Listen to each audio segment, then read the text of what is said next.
aan lagu degdegin xilka qaadistiisa sababtoo ah continuity ayaa loo baahan yahay dalka Kenya Amina wasiirka arrimaha dibadda Uhuru ay la dhamaysatay 5 sano waxaan u malaynayaa 4 mise 5 wasiir oo Soomaaliya ayaa soo maray oo la soo shaqeysay wasiirada kale ee gobolka qaarkood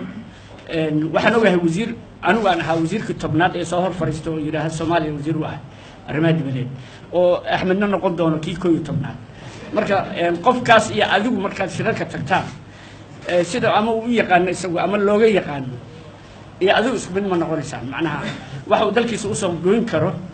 ama uu ka soo difaaci karo adigu inta learning camp ku jirta ayaa laga yaabaa in maartay times up lagu yiraahdo marka in la isku dayo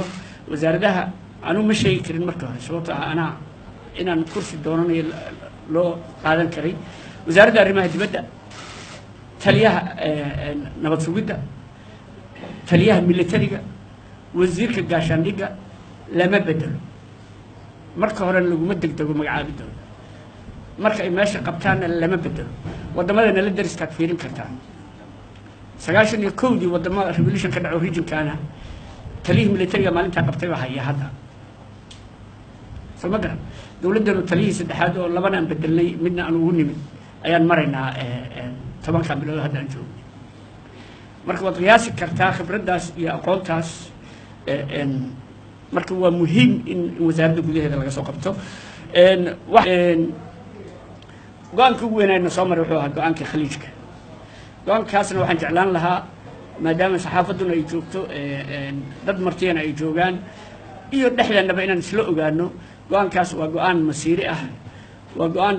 wasaaradda arrimaha dibaddu taladii ay ku bixisay oo madaxweynaha ay siisay ayaa madaxweynuhu ku qancay gorfeyn kale markuu celiyana iyadoo qaatay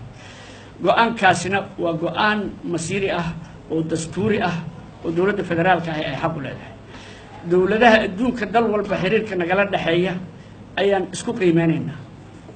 dal isagu dalalka kale xiriirka aan leenahay noo yeerin kara ma jiro annaguna dal aan doonayno inaan u yeerinno ma jiro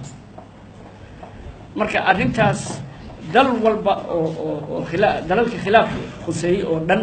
mid walba sida aan shalay xiriir u lahayn ayaanu leenahay qaarkood si wanaagsan ay noo respect gareeyeen ay ku qancin go'aankeena wada shaqayn fiican iyo deeqo wanaagsan aan uga helnay qaarkoodna xiriirkii shaki ha galo laakiin uu soo hagaagayaa maalinta ka dambaysa marka go'aamada noocaasa in aan aad uga taxadarno kanna meelmarintiisa iyo fahamsiintiisa dadka